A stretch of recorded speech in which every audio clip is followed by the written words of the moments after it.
তো আজকে সন্ধ্যাবেলা একটু বেরিয়ে পড়েছিলাম আমি আর মা একটু ফুচকা খেতে।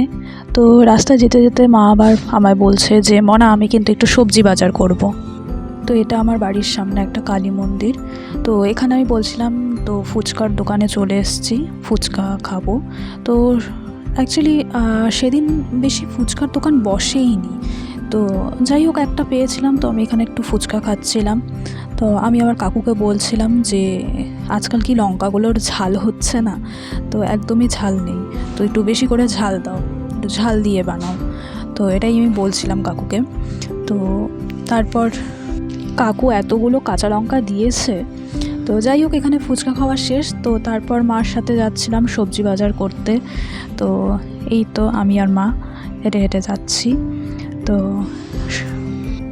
তো এখানে শীতকাল, এত নানা ধরনের সবজি, কিন্তু বিশ্বাস করুন আপনারা সবজির দাম জাস্ট চরম লেভেলে। তো এখানে আমি আবার এই সবজি কিনে মানে আলু, ফুলকপি, বাঁধাকপি অনেক কিছুই ছিল। মোটামুটি 350 টাকার মতন সবজি বাজার করা হয়ে গেছিলো। মার হাতে একটা ব্যাগ ছিল, আমার হাতে একটা। তো আমি আবার একটু গুছিয়ে সবজিগুলো নিচ্ছিলাম, এদিকে আমার মা চিৎকার করে যাচ্ছে, ওগুলো আবার বের করছিস কেন, আবার ঢোকাচ্ছিস, কী করে যাচ্ছিস। তো এখানে একটু আমার ভরতে আর কি অসুবিধাই হচ্ছিল, মানে একা হাতে পার্স নিয়ে। তখন কাকুটা আমাকে একটু হেল্প করে দিল।